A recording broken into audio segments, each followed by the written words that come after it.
Assalamualaikum warahmatullahi wabarakatuh. Bismillah, alhamdulillah, asyhadu an la ilaha illallah wahdahu la syarika lah wa asyhadu anna Muhammadan 'abduhu wa rasuluhu la nabiyya ba'dah.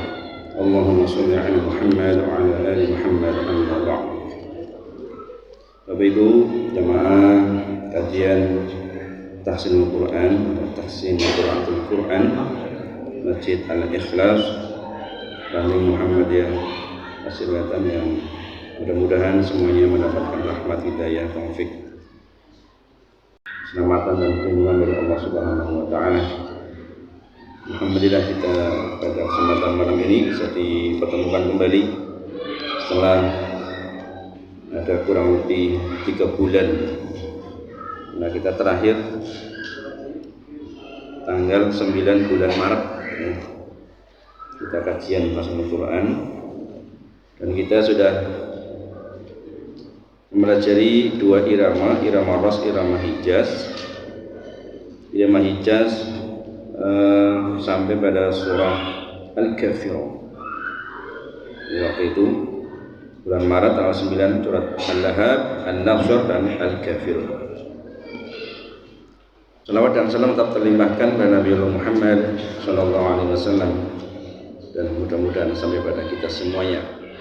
Kita nanti Bapak Ibu akan kembali ke irama ros, ke irama ros biar mudah, karena mulai malam ini dan seterusnya itu nanti kita akan lebih intens pada persoalan-persoalan. Semakin banyak data yang saya peroleh, maka akan semakin lebih ditekankan kepada persoalan-persoalan itu, sehingga nanti Bapak Ibu mau tidak mau harus dibagi lebih banyak kelompoknya. Tapi jangan khawatir Bapak Ibu, karena saya sudah berkomitmen dari awal bahwa kajian Tahsinul Quran bersama saya tidak akan satu-satu. Itu jaminan, jaminan, dan itu komitmen saya, tidak akan. Walaupun ada di antara panjenengan yang akan memaksa saya, sudah kita sudah siap, oke lah, apapun yang terjadi punya satu-satu lah. Saya dipaksa gitu, mohon maaf, saya tidak bisa menuruti. Jadi saya tetap akan hanya memperkecil jumlah kelompoknya, memperbanyak kelompoknya, tapi jumlahnya diperkecil. Karena tetap di antara panjenengan pasti ada yang tidak mau satu-satu, dan itu bagian dari kepanikan, Dan resikonya kalau sudah panik pasti akan mundur teratur. Gelem mangkat ya untung, dipaksa isi orang ngerti baik, nyombong anu isinan nih. Bukan takut salah nih, saya yakin bukan takut salah, tapi terkadang ada yang punya rasa malu yang berlebihan, sehingga itu menjadi kepanikan. Dan aku isin yakin orang berarti salah, orang anu isin nek salah maksudnya. Jadi tenang saja Bapak Ibu, nggak usah panik ya, tidak usah panik, dan niatkan panjenengan bersama-sama dengan saya terus berusaha untuk meningkatkan kualitas bacaan Al-Quran sampai kapanpun. Dan saya pastikan loh, pasti ada perubahan, pasti, masa sih sudah berusaha kok tidak meningkat. Minimal meningkat keimanan dan ketakwaannya kepada Allah. Kalau meningkat kualitas bacaan Al-Qur'annya tidak semua orang memang, karena bisa jadi sudah belajar, sudah berusaha keras, tapi tetap kemampuannya begitu-begitu saja. Bisa jadi itu adalah takdir dari Allah. Bisa jadi itu takdir dari Allah, memang ditakdirkan seperti itu. Karena supaya terus belajar, terus berusaha. Dan sering saya sampaikan motivasinya kan berdasarkan dalil, bahwa orang yang terus berusaha sekalipun pada akhirnya tetap tidak bisa, tetap akan mendapatkan 2 pahala, mendapatkan kebaikan dari Allah, itu pasti. Kemudian dari bacaan-bacaan Al-Quran yang kita pelajari kelak di akhirat, terutama pada hari hisab, hari perhitungan, semua orang sibuk memikirkan kepentingannya sendiri, mau dihisab, lagi nyiapna LPG, kan ngaten nggih. Semua orang itu kan akan dimintai laporan pertanggung jawaban kelak di yaumul hisab, pasti itu sibuk dengan dirinya sendiri. Bahkan orang tua, orang ngurusi anak, orang kemutan dua anak kayak ya. Suami tidak menghiraukan istrinya, istrinya tidak menghiraukan suaminya, orang tua tidak menghiraukan anaknya, dan kita tidak menghiraukan saudara-saudara kita, orang tua kita tidak kita hiraukan kelak di hari yaumul hisab. Masing-masing sibuk dengan dirinya sendiri karena akan mempertanggungjawabkan semua apa yang telah kita perbuat di dunia. Tetapi kita, Bapak Ibu, ini janji Allah, kita akan diberi pertolongan, diberi syafaat. Dari siapa? Dari bacaan-bacaan Al-Quran yang kita baca ketika di dunia. Kita belajar, kita tadarus Al-Quran sebagai kegiatan rutin kita sehari-hari, mendapatkan 10 kebaikan 1 huruf, dan itu tabungan abadi kita, dan kita panennya kelak di akhirat. Sudah mendapatkan kebaikan 10 kebaikan 1 huruf, kali berapa huruf kita baca, kemudian bacaan-bacaan itu kelak akan menjadi syafaat, memberikan pertolongan, mencari kita. Bacaan apa itu kelak itu dicari kita, mana nih si fulan yang dulu membaca saya, mana nih si fulan, dicari. Orang pada sibuk, kita panasan lagi nggih. Kita sedang seperti di ruang Masjid Al-Ikhlas yang sejuk, penuh dengan kedamaian, bareng ngaji anak madange maning. Wah, sing bombongi banget kene nyong asli. Iya, nek ora madang nyong pamit bae lah. Ya sing bombongi ngaji sing kaya iki. Ruangane AC, adem, ora sumuk, ngaten nggih. Niku karpete ya jan kurang kandel sithik jane iki. Ya. Perlu dikandeli niki. Jane nek perlu niki kan hawane atis wong AC nggih. Bagi dislimut niku tak merah. Nggih. Semakin nyaman masjidnya, insya Allah akan semakin makmur. Ditambah kenyamanan perut, ngaten nggih. Jan, masya Allah. Mudah-mudahan ini akan menjadi keberkahan kita semuanya, dan akan menghantarkan kita kelak ke pintu surga Allah Subhanahu wa taala. Bapak Ibu rahimakumullah, terakhir surah Al-Kafirun. Ini setelah kita khatam juz 30, kita mengulang kembali dengan irama Hijaz. Kemudian malam ini kita akan meneruskan surah di atasnya Al-Kafirun. Kemudian nanti kita akan melakukan setoran. Untuk kelompoknya itu nanti mau dibagi berapa. Kita murojaah dulu surah Al-Fatihah, iramanya Ros. Kemudian kita lanjut surah Al-Kautsar dan seterusnya. Al-Kautsar nggih, monggo. Murojaah dulu surah Al-Fatihah. Dari ta'awud monggo sareng-sareng. A'udzu billahi minasy syaithanir rajim.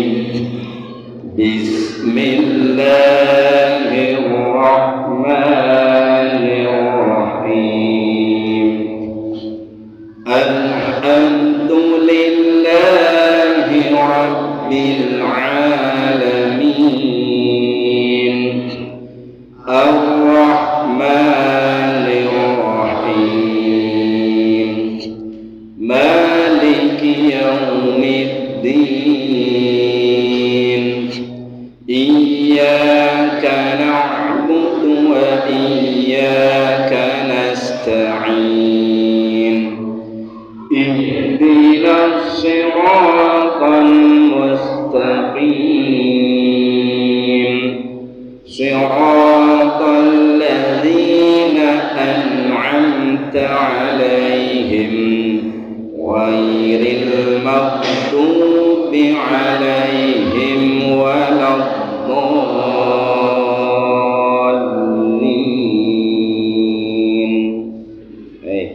Berikutnya langsung setoran. Kelompok yang pertama silakan dibaca surah Al-Kautsar. Monggo. Nomor 1. Siap, nggih. 1 2 3. Bismillahirrahmanirrahim.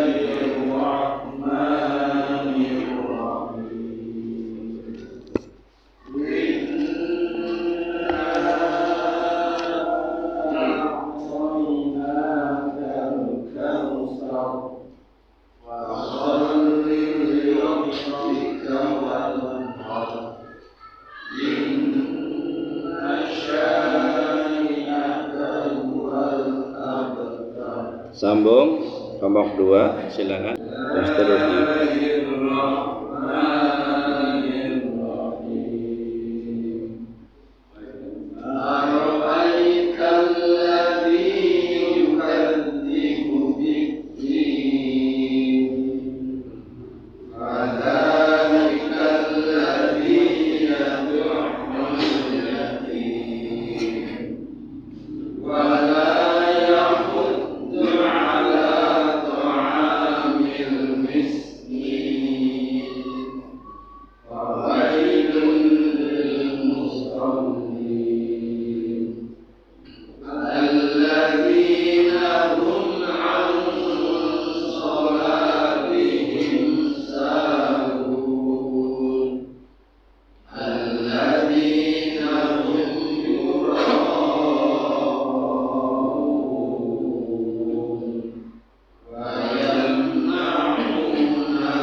Kelompok 3 silakan Quraisy.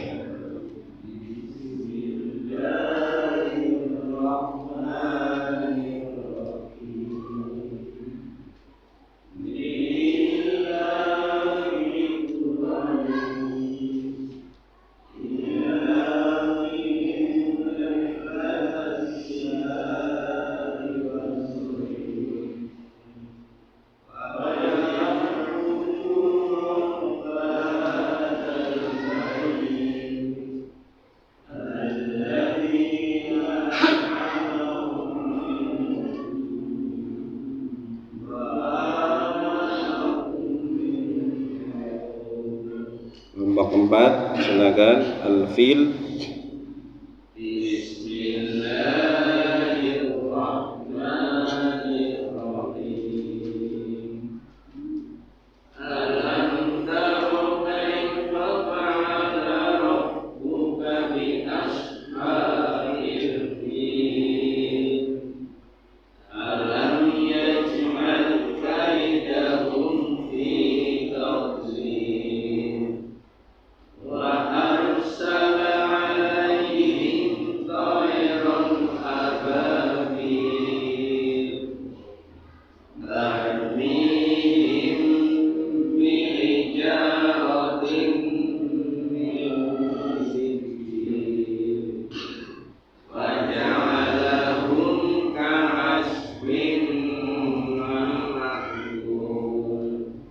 Kelompok 5 surat Al-Humazah.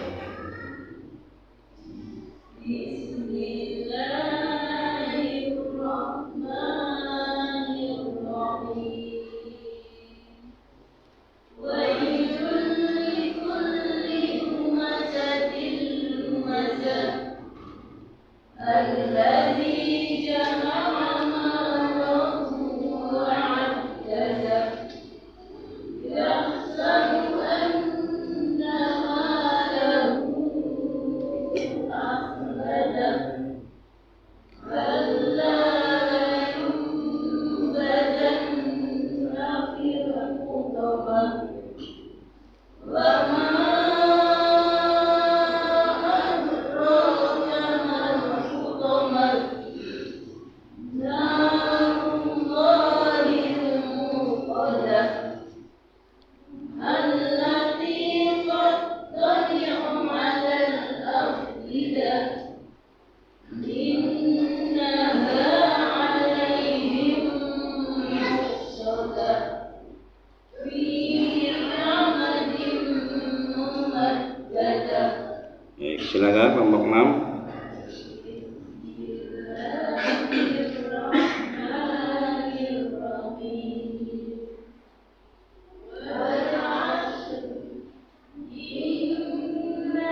Silakan kelompok 7.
Terakhir silakan Al-Qari'ah.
Hei, 8 surah disetorkan oleh 8 kelompok. Nah, ini kan saya malam ini dapat banyak data. Jadi di dalam saya memperhatikan panjenengan membaca itu, yang diperhatikan itu salahnya, bukan benarnya. Dalam penjurian lomba tilawah, tartil Quran, itu yang dinilai itu atau diperhatikan itu adalah kesalahannya, bukan yang benarnya. Jadi makronya apa, misalkan surah apa, ayat berapa sampai berapa, itu nanti kan dijumlah semua hurufnya ada berapa, nanti masing-masing huruf itu diperhatikan kesalahannya, bukan benarnya. Itu kalau di penjurian. Jadi tadi salah 1, 2, ngaten nggih. Jadi kalau kesalahannya jali, skornya misalkan 3, ngaten nggih. Kesalahan berat itu 3 skornya. Kalau kesalahannya khofi 1, salah khofi kayak salah sifat 1, salah. Jali makhrajnya salah, nggih. Harokatnya salah merubah arti, panjang pendeknya salah merubah arti, jali 3, ngaten. Jadi di jumlah itu nanti berapa ketemu skor yang salahnya, itu nanti kan maksimal skor berapa 100, itu nanti tinggal di jumlah kesalahannya. Kesalahannya ada 30, berarti dia dapat skor 70 misalnya. Jadi yang diperhatikan itu bukan benarnya tapi salahnya. Dari 8 kelompok dan dari 8 surah yang dibaca itu ada beberapa dari mulai tadi Al-Kautsar sampai dengan surah Al-Qari'ah, kesalahan makhraj masih ada beberapa, kesalahan sifat masih banyak.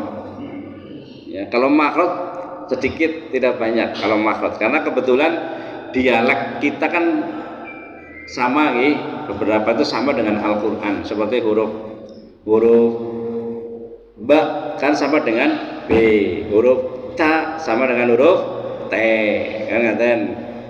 Huruf h sama, yang tidak ada kan ha, nggih. Huruf h tidak ada dialek kita sehari-hari itu. Kho tidak ada, ngaten nggih. Wonten-wonten huruf wawu ada w, mim, m, huruf nun, nggih, n sama. Jadi kesalahan makhraj itu sedikit karena kebetulan dialek kita, logat kita sama, ada yang sama. Tapi ketika yang berbeda, tidak ada dialek logat kita sehari-hari, lah ini yang nanti menjadi evaluasi nih. Perlu penekanan lebih dalam lagi tentang makhraj sumber-sumber suara yang tidak ada pada dialek kita, logat kita sehari-hari. Nah, kalau sifat ini memang banyak nih persoalan karena kita banyak sekali dialek kita, logat kita, aksen kita itu yang berlawanan. Seperti huruf ba, kita kan b, nggih. Biasa udaranya berhembus keluar b. Ya, ketika membaca huruf ba ya ba, nggih. Ngaten. Kemudian kita biasa huruf t. Ketika membaca huruf ta ada sifat hamesnya, masih terbawa dialek pasir wetan. Kudune kan pasir wetan tan, nggih, pakai da, wetan, bukan wetan. Kalau wetan itu to, huruf to. Kalau to sama dengan t. Nah, itu contoh. Kemudian kita itu biasa huruf huruf k, nih, huruf k. Kan kita biasa karpet, niku kudung, goblok, rokoh, ngaten nggih. Nggih mboten? Nggih, buku. Itu kan dialek kita huruf k. Padahal Al-Qur'an huruf k punya sifat hammes. Harusnya buku. Ora buku, nggih. Ora kuku tapi kuku. Nah, ini dialek-dialek seperti ini, nggih.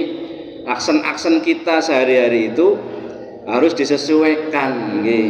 Sehingga ketika membaca inna a'tainakal bukan al-kautsar.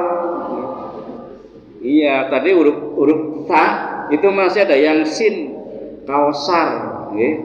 Kalau sudah kausar itu sudah pasti salah, itu sudah salah makhraj. Salah sumber suara itu kalau suara sar. Kausar harusnya kausar. Karena ujung lidah nempel pada ujung dua gigi seri yang atas. Kausar. Ampun kausar. Wis kausar. Iya, kausar. Rohnya tafkhim. Nah, ini kita belum memperdalam yang tarkik mana, yang tafkhim mana pada huruf ro. Nah, ini. Tapi kan sudah kita bahas, sudah kita pelajari maksudnya nggih. Nah, aura'aital ladzi, masih ada yang ngedok pasir wetan nggih. Aura'aita nggih. Aura'aital ladzi yuqaddibu biddin.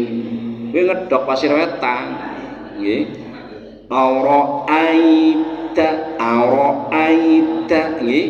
Aura'aital ladzi ujung lidah nempel pada ujung dua gigi seri yang atas huruf zal.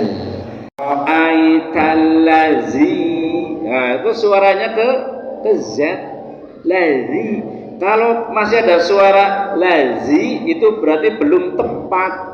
Ujung lidahnya itu berarti masih di tengah-tengah antara ujung dua gigi seri atas dan bawah. Itu makhrajnya huruf z. Ini za. sama dengan tadi sa. Ini za.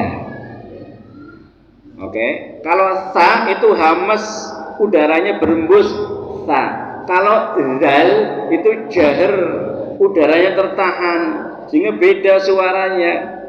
Itu Bapak Ibu. Jadi kadang itu makhrajnya sama, tapi sifatnya berbeda, hasil suaranya berbeda. Seperti tadi sa, za, sa, za. Nah niku. Ini perlu latihan terus, ngaten nggih. Wong dhewek ilat Jawa. Ilat Jawa. Jadi kita harus menyesuaikan. Tidak ada alasan bahwa lidah kita lidah orang Jawa, tidak ada alasan. Karena membaca Al-Qur'an dengan tartil itu perintah Allah, perintah Rasulullah. Rasulullah mencontohkannya juga sebagaimana Rasulullah itu diajari oleh malaikat Jibril. Itu mengikuti.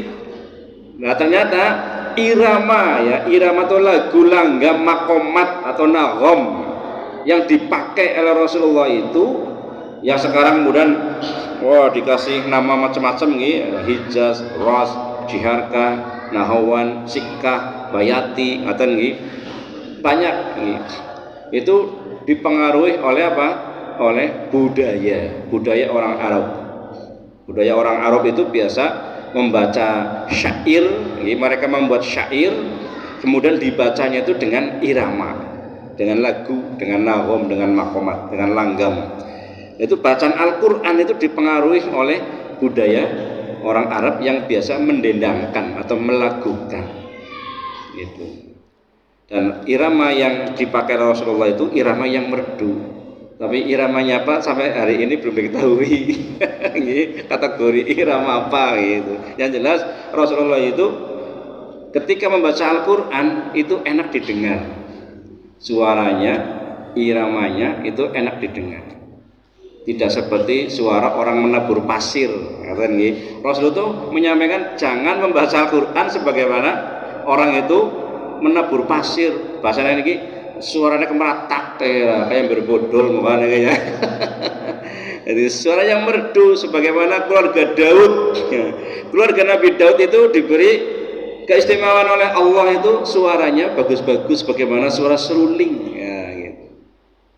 Kita sebetulnya orang Jawa kan langgamnya kan kepenak nih. Gini mboten Pak. Yen ing tawang ono lintang. Merdu mboten? Terus saya ngantuk ngene kan. Nggih, kepenak langgam Jawa. Nggih.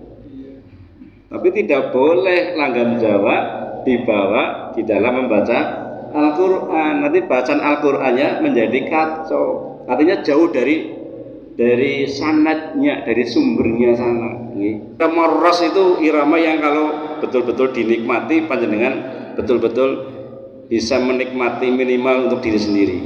Ya. So, saya jadi orang banyak aja salah satunya adalah karena baca Al-Qur'an kok. Dene kok seneng karo nyong. Alasannya apa? Jenengan do maca Qur'an jangan pernah dirokena.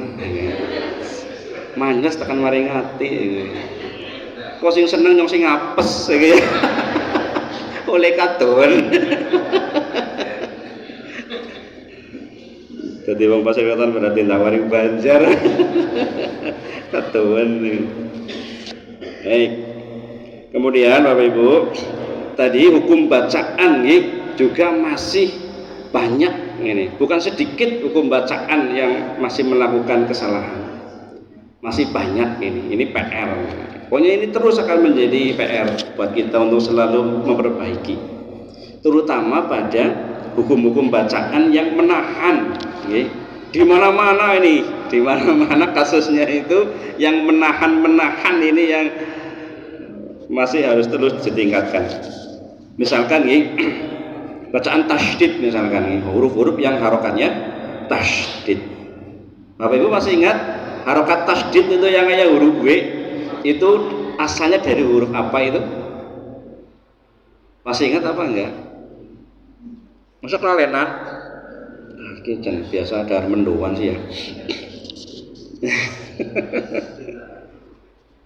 Masa gak ada yang ingat? Huruf apa tuh harokat tasydid? Kan pernah saya sampaikan, itu asal muasalnya dari huruf apa? Kepala huruf shin, tasydid. Okay.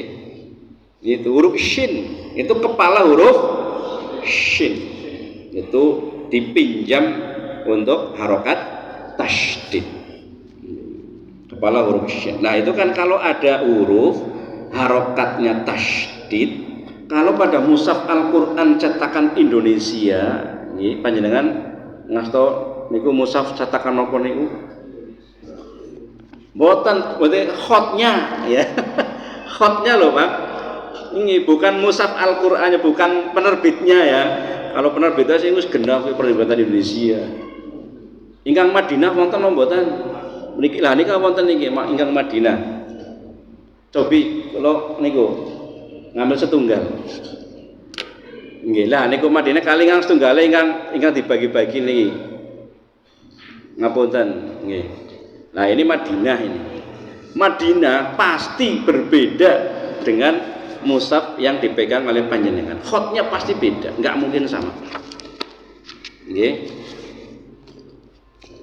Ini Madinah. Madinah itu belum tentu nggih, yang hukum-hukum bacaan itu ada harokat, misalkan hukum bacaan idhum bihunnah itu tidak ada harokat tasydidnya misalkan. Kemudian bacaan iklab nun bertemu ba itu hanya dibantu dengan huruf mim tapi tidak ada sukunnya. Nah, sekarang pertanyaannya lagi, harokat sukun menurut panjenengan itu dari mana asalnya? Kan wonten sing bunder klewer wonten nggih, wonten sing boten bunder boten bunder tapi pasti wonten loponge nika nggih. Ya niku. Dari mana Bapak Ibu? Ada yang tahu? Huruf nun. Oh, wawu atau temen. Wawu itu pasti tidak jauh dari apa? Dari dhammah. Harokat sukun itu diambilkan dari huruf ha. Ya, antara jim ha itu nih. Itu diambilkan kepalanya itu. Kepala huruf ha. Itu sukun. Harokat sukun. Jangan mau dikatakan masih. Ya. Ya ono ora gendah teng mriku lah nggih. Nih, kalau yang dari cetakan Madinah itu bisa dilihat. Nih.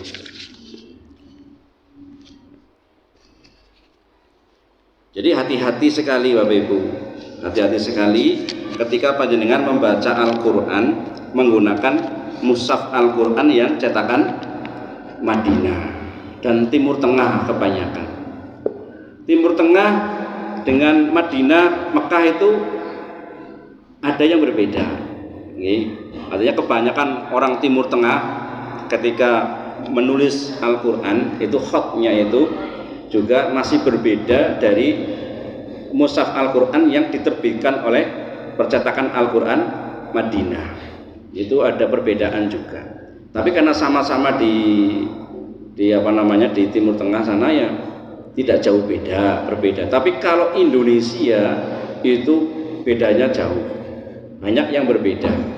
Dan kita mushaf Al-Qur'an yang cetakan Indonesia ini dalam ini Kementerian Agama kita itu menyesuaikan kemampuan tingkat kemampuan baca Al-Qur'an masyarakat muslim Indonesia.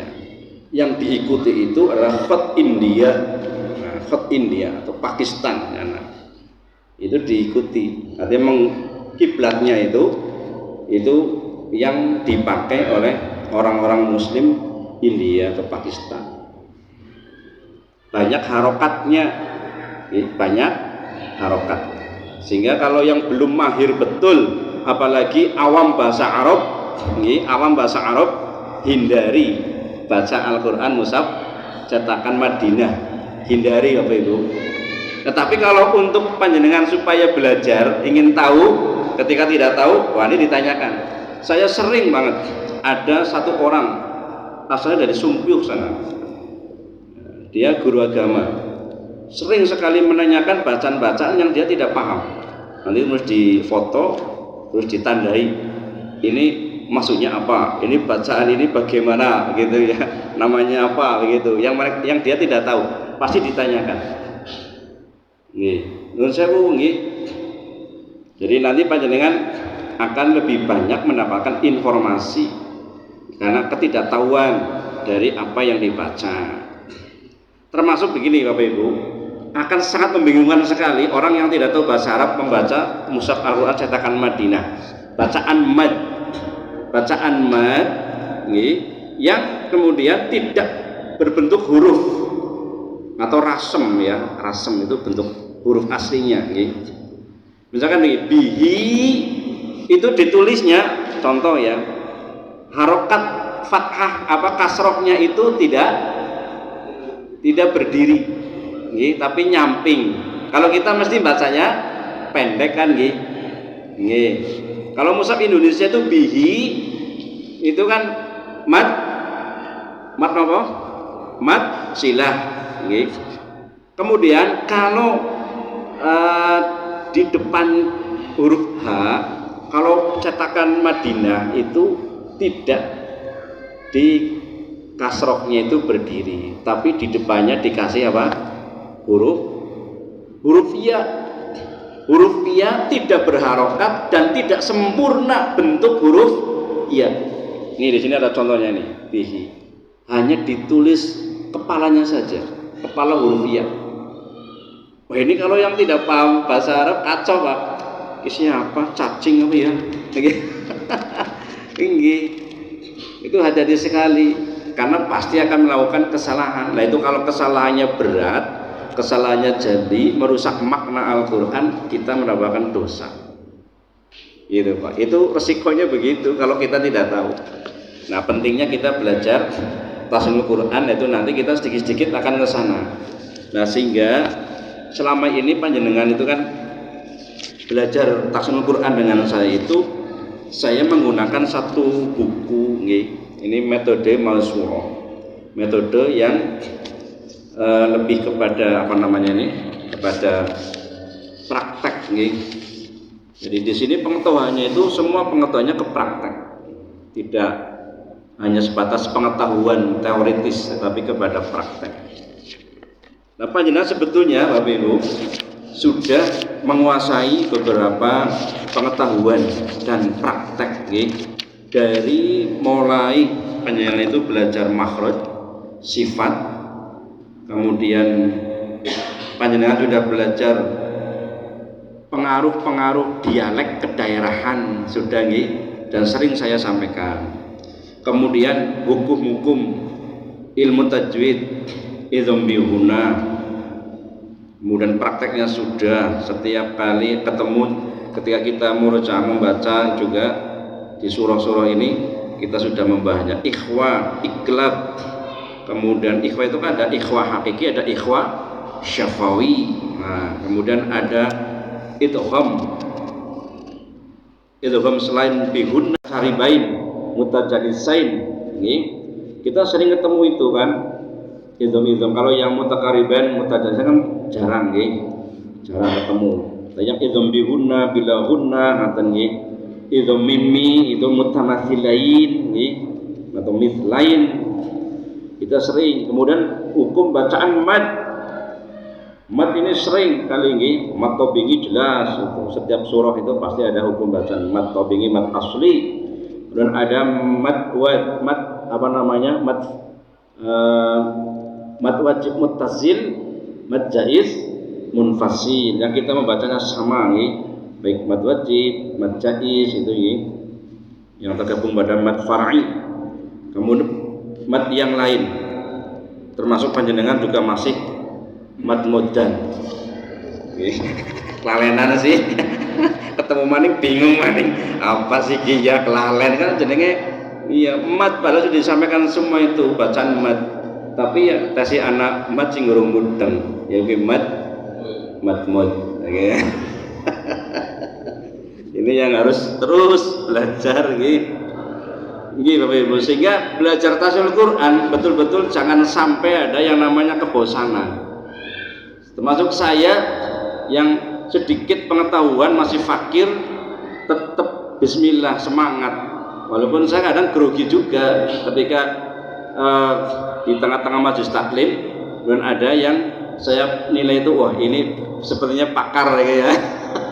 Saya panik juga ketika dia misalkan mau memberikan pertanyaan tapi tujuannya untuk orang lain, bukan untuk dirinya. Saya makin paham itu, nggak mungkin bertanya karena sudah paham, udah tahu, udah bisa. Tapi tujuannya adalah untuk orang lain. Nah, nggak dong takon anu ngomong liya jane, tapi nyung ngerti jawab loh, nyung panik Pak. Sehingga saya prinsip kalau ketika saya ditanya bisa menjawab hari itu saya jawab, tidak bisa saya jawab pertemuan yang akan datang, pasti itu. Nggak mungkin saya mengada-ada dalam hal ilmu. Saya tidak pernah macam-macam. Sekali diberi pertanyaan kemudian orang itu jawabannya kok nekat ya menutupi kelemahan wah itu bahaya sekali. Bahaya sekali, menyesatkan. Ini pasti saya jawab pertemuan yang akan datang, insya Allah saya jawab. Ketika saya mencari sumber jawaban itu nggak ada, saya tanya kepada orang yang lebih ahli dari saya, pasti begitu. Jadi sebetulnya panjenengan itu sudah lengkap, sudah lengkap pengetahuan dasar tentang ilmu tafsirul Quran itu sudah lengkap Bapak Ibu. Sebetulnya loh. Mung persoalannya kita itu manusia-manusia yang mudah lupa, sehingga supaya tidak lupa terus bersama-sama kita belajar sehingga ingat terus. Bapak Ibu rahimakumullah, belum ini pengetahuan yang belum saya sampaikan, kan masih ada beberapa Bapak Ibu, tapi sedikit sih, yaitu tentang ini materi muskilatul kalimat. Jadi kalimat-kalimat yang asing, yang jarang kita tuh ketemu dengan bacaan itu. Tapi dengan syarat kalau panjenengan ingin mengetahui mana-mana itu bacaan muskilatul kalimat, maka panjenengan harus tadarus Al-Quran dari juz 1 sampai 30, baru nanti akan ketemu dengan bacaan-bacaan yang jarang ditemukan. Itu nanti bisa ketemu. Nah, di sini terangkum, di buku ini terangkum Bapak Ibu. Terangkum bacaan-bacaan yang asing. Kemudian tadi termasuk baca mushaf Al-Quran yang cetakan Madinah, Timur Tengah, dan cetakan Indonesia. Demikian yang bisa saya sampaikan. Terima kasih atas segala perhatiannya dan mohon maaf apabila ada tutur kata penyampaian yang kurang pas, kurang berkenan. Mari kita akhiri dengan doa kafaratul majlis. Subhanakallahumma wa bihamdika asyhadu an la ilaha illa anta astaghfiruka wa atubu ilaih. Alhamdulillahi rabbil alamin. Assalamualaikum warahmatullahi wabarakatuh.